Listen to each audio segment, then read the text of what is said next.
આગળ વધી ગૃહ રાજ્યપ્રધાન હર્ષ સંઘવીએ વૃદ્ધાશ્રમમાં વધતી સંખ્યા અંગે ચિંતા વ્યક્ત કરી। પુત્ર સફળ થાય એ માટે પિતા રાત દિવસ મહેનત કરે છે। પુત્ર સફળ થઈ જાય પછી માતા પિતા સાથે રહેવામાં શરમ અનુભવે છે। જે બાળક વૃદ્ધ માતા પિતાને વૃદ્ધાશ્રમમાં મૂકે છે તે અંગે પણ મોટું નિવેદન આપ્યું। આવા વ્યક્તિઓ પાસેથી સમાજના કલ્યાણ માટે ફાળો લેવાનું બંધ કરવું જોઈએ। જે માતા પિતાને ન રાખી શકતા હોય તેવા લોકોની સમાજને જરૂર નથી।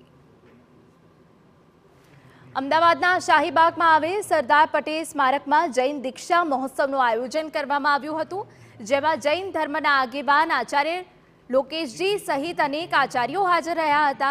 સાથે જ ગુજરાત રાજ્યના રાજ્યપાલ આચાર્ય દેવવ્રત અને ગૃહ રાજ્યપ્રધાન હર્ષ સંઘવી પણ ખાસ ઉપસ્થિત રહ્યા। કાર્યક્રમમાં હર્ષ સંઘવીએ રાજ્યપાલ આચાર્ય દેવવ્રતના વખાણ કરતા કહ્યું કે એમની કાર્યશૈલીથી અનેક યુવાઓને પ્રેરણા મળે છે। हमें ऐसे फंड की जरूरत क्यों है? सबसे पहले ये निर्णय लेना चाहिए कि समाज के कोई भी कार्य में जो बेटा बेटी अपने माता पिता को वृद्धाश्रम में रख के आए हैं, जो बेटा बेटी अपने माता पिता के साथ नहीं रह रहे, ऐसे एक भी व्यक्ति